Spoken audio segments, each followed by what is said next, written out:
Baik, terima kasih Dr. Yudi.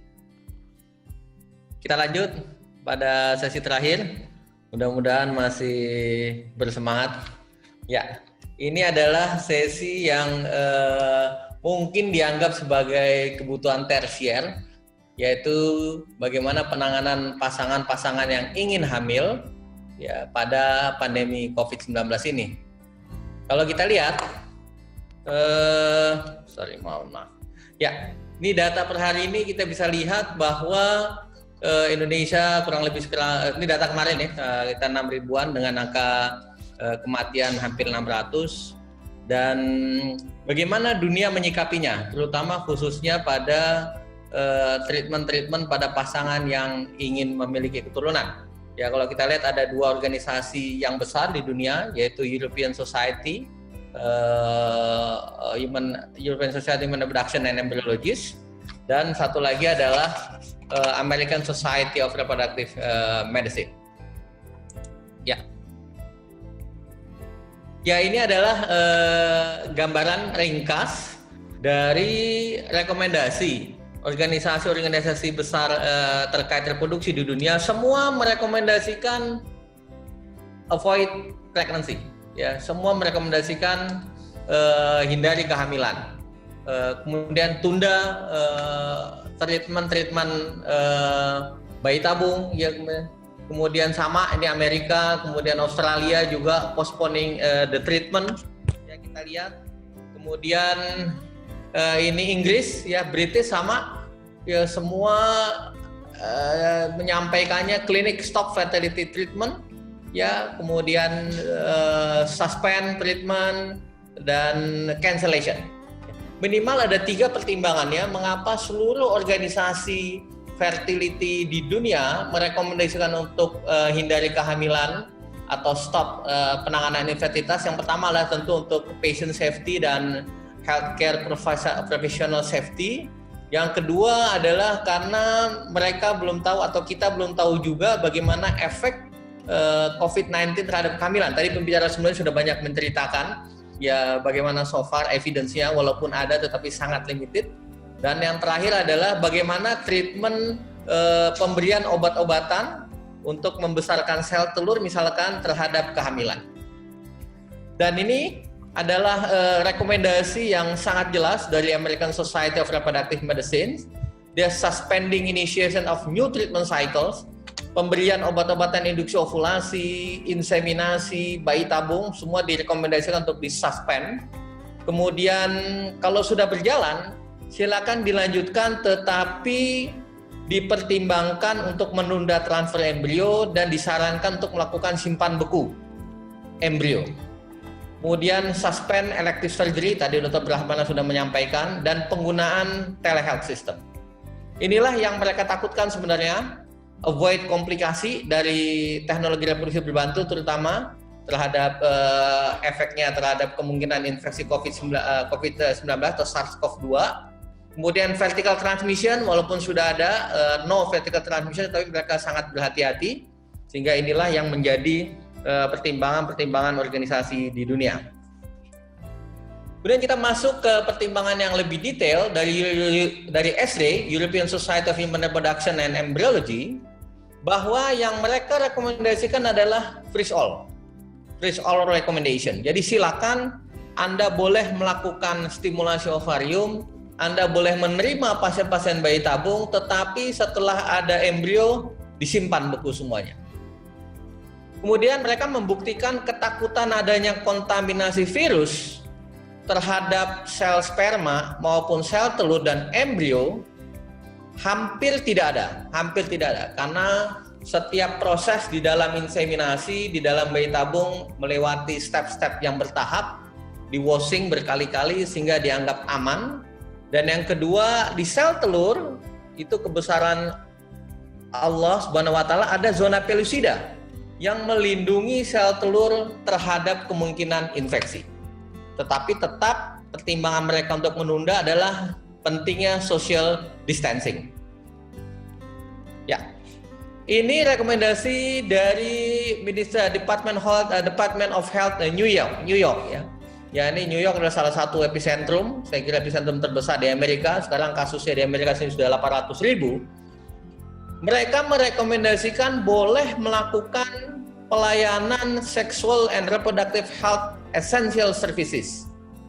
Antara lain adalah kontrasepsi, termasuk penggunaan IUD, metode kontrasepsi jangka panjang, dan salah satunya adalah fertility services, including infertility treatment and procedure. Jadi mereka membolehkan itu, ya, kemudian tindakan keguguran, ya, penanganan keguguran, gynecological surgery, dan tentunya ini adalah essential reproductive services yang harus, reproductive health services yang harus tetap dikerjakan dengan penuh kehati-hatian.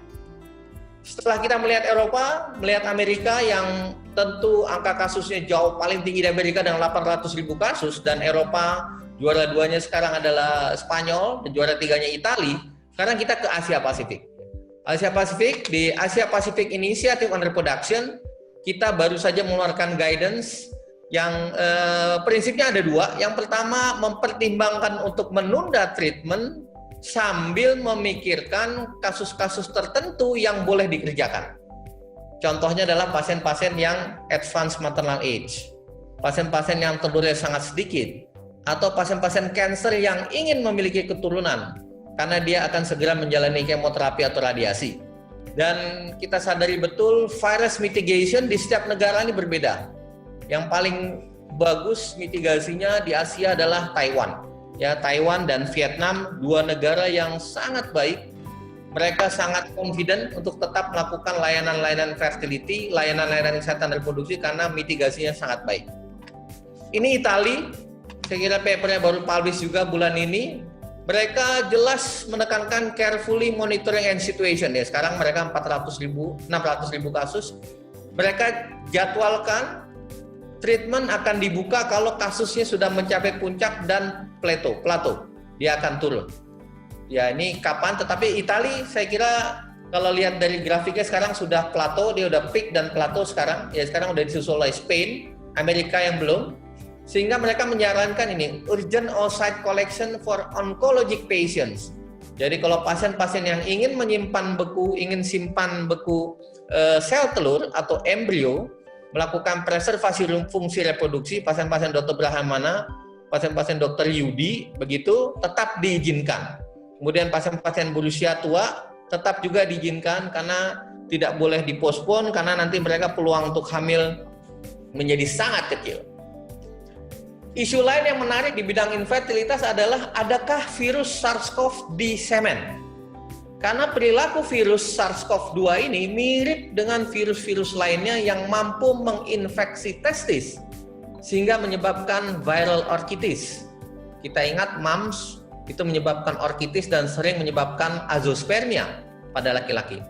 Tetapi untungnya ini Fertility Sterility April 2020, Fertility Sterile Dialogue melaporkan 34 laki-laki Cina ya yang positif COVID-19 dilakukan pemeriksaan RT-PCR SARS-CoV-2 di semen dan ternyata tidak satupun dijumpai adanya RNA, DNA, RNA dari SARS-CoV-2 di semen dalam waktu 31 hari sesudah PCR-nya negatif.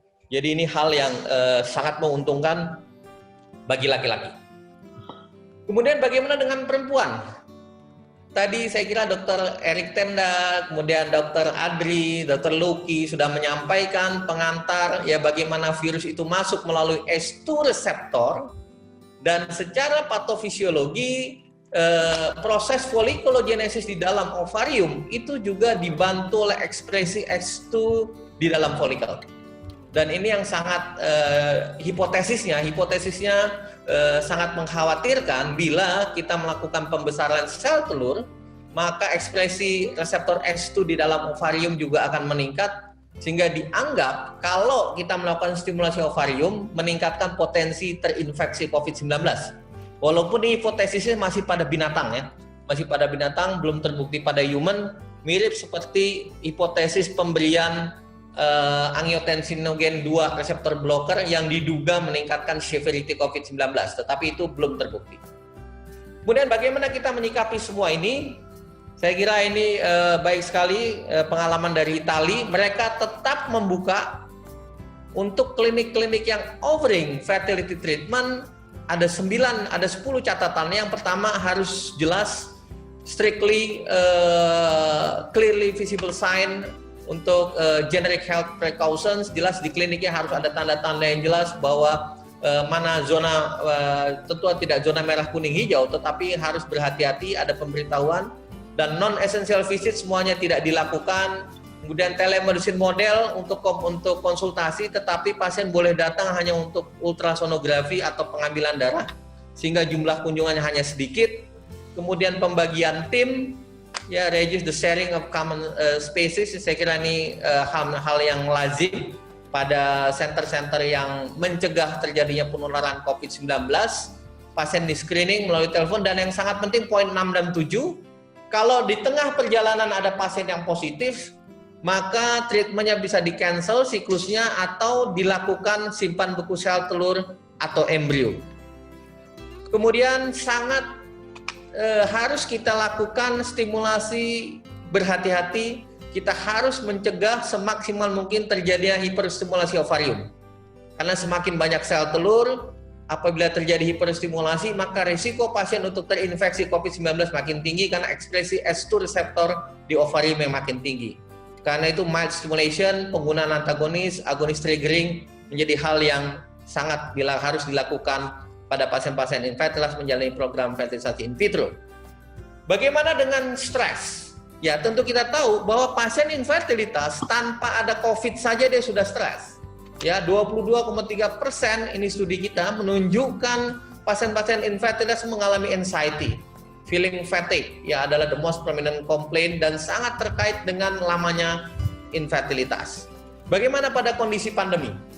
Ya, ini data yang sangat menarik dari American Society. Kita bisa lihat bahwa dengan kebijakan penundaan siklus, 70% sampai 80% pasien extremely upsetting, very upset and moderately upsetting. Ya, bahkan mereka seolah-olah sedihnya itu sampai kehilangan anak. Hampir 50% ya, 51% lebih pasien memaksa ingin segera menjalani program penanganan infertilitas sekarang karena mereka merasa harus segera punya anak, ya, tidak ingin menunda. Dan untuk agreement dari suspend cycle, ya, sebagian besar saya kira yang hijau ini agree, sebagian setengah-setengah, ya, 50-50 antara yang agree dan disagree.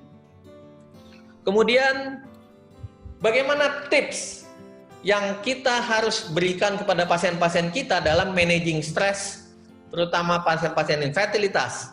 Ini kemarin saya kira webinar conference Aspire dengan Fering, ada 9 tips yang saya kira ini sangat baik untuk diberikan kepada pasien-pasien kita. Managing media. Ya, media ini medsos itu adalah sumber stres. Jadi batasi akses terhadap media, kemudian establish routine plan, ya, karena di rumah self isolated, terutama ya kalau PSBB sekarang, tentu harus pasien kita biasakan mempunyai agenda yang jelas supaya tidak bosan, tidak meningkatkan stres, stay connected with family or best friend, praying and relaxation technique, ya, kalau agama Islam tentu sholat, set boundaries, ya, memilah-milah mana kegiatan-kegiatan yang baik untuk diikuti, tetap melakukan olahraga, yoga dan sebagainya, healthy sleep habits, berpikir positif, self-care and joy. Ya, ini saya kira tips-tips yang sangat baik untuk mengurangi stres. Dan ini saya kira bagaimana POGI, rekomendasi kita, ya, jelas tadi mengurangi tindakan bedah elektif, telemedicine, kemudian menunda tindakan-tindakan laparoskopi. Dan terakhir saya kira ini Ministry of Health Singapore, ya, mereka merekomendasikan tindakan-tindakan essential service yang boleh tetap dilakukan. Apa saja essential service yang boleh dilakukan? Ini dia. Menteri Kesehatan Singapura melakukan listing tindakan-tindakan apa yang tergolong dalam tindakan esensial dan itu boleh tetap dilakukan dengan kehati-hatian. Ya, antara lain adalah ini, fertility treatment, termasuk di dalamnya adalah fertilisasi in vitro dan juga asuhan keguguran, juga obstetric and child delivery.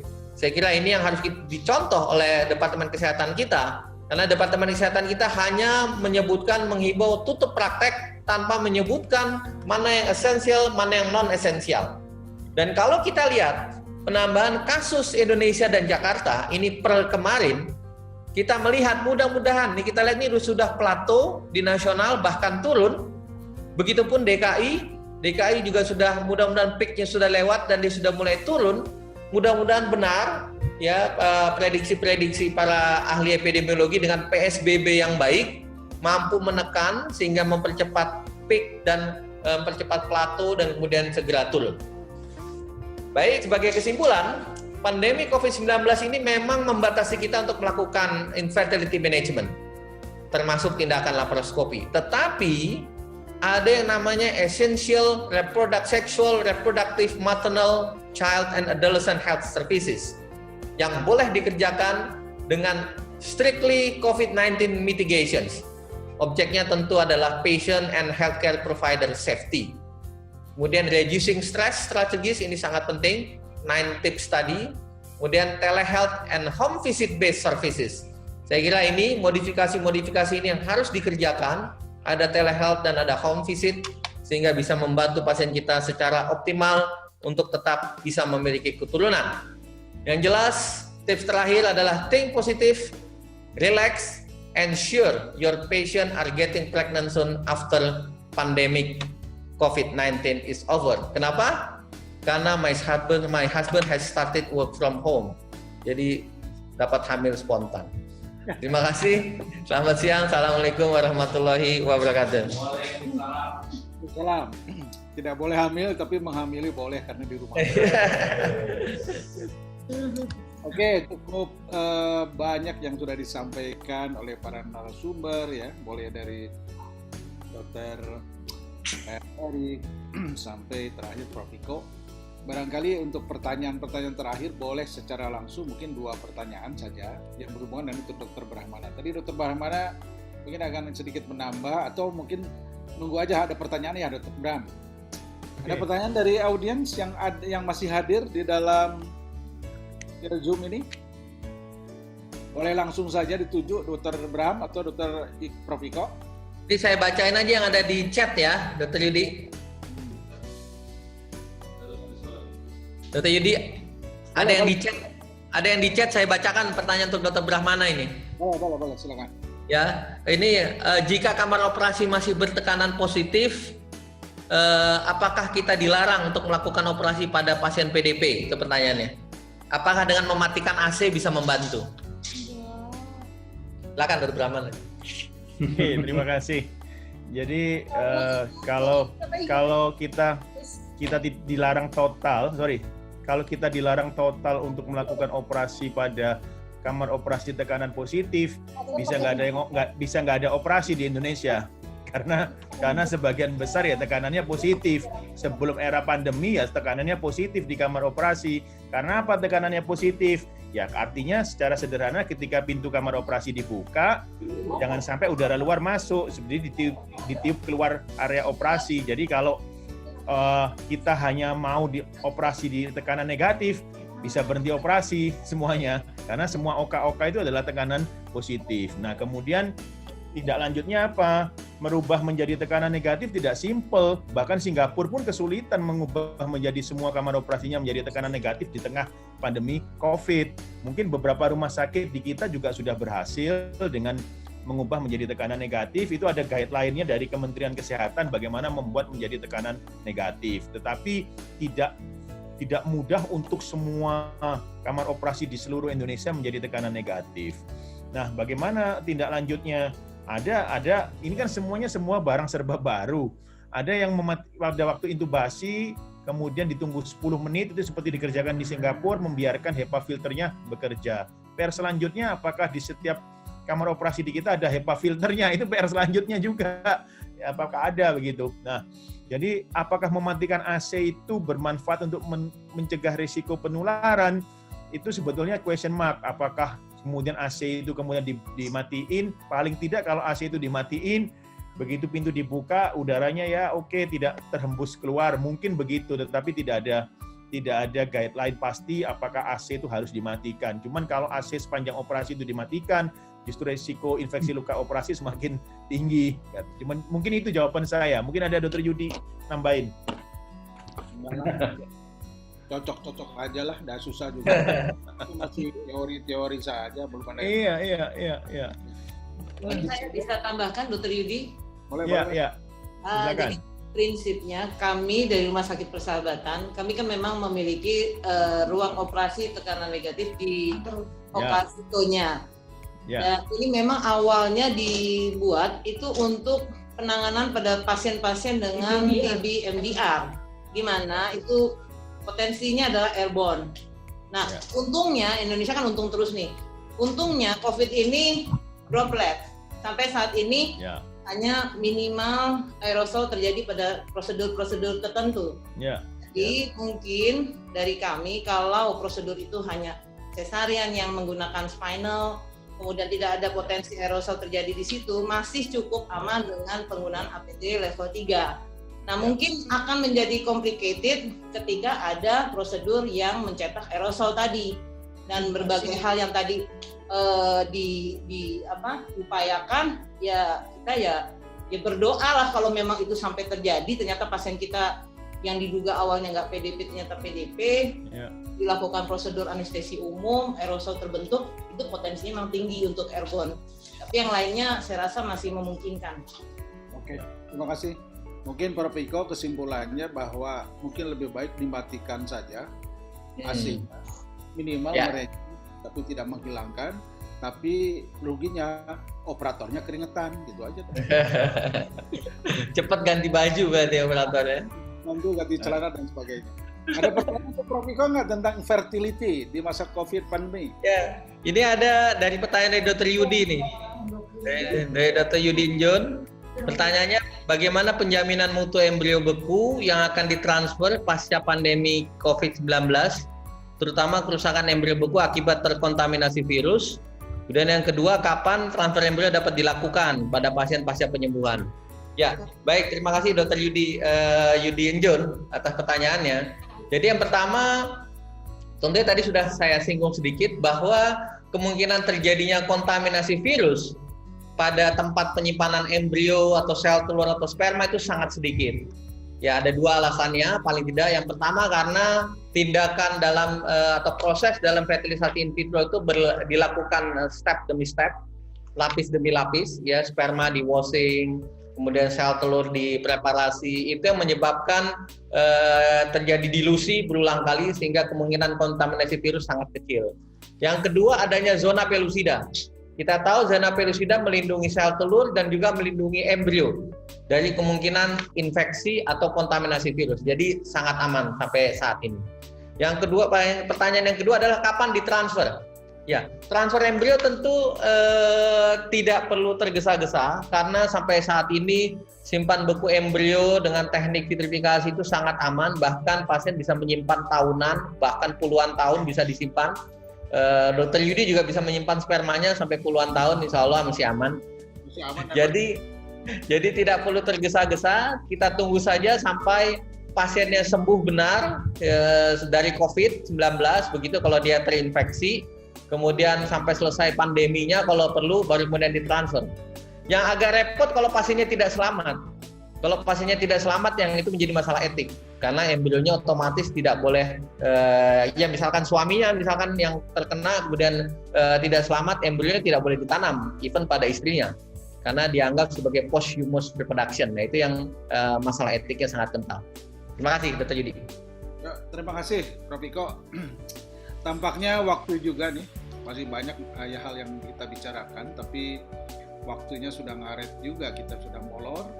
Mungkin tidak perlu saya simpulkan, dari para partisipan semuanya dari YouTube dan Zoom mungkin sudah bisa mengambil kesimpulan dari para narasumber yang cukup, kalau ekspertisnya nggak usah diragukan lagi, ada beberapa hal yang bisa ditarik nanti dari setiap narasumber.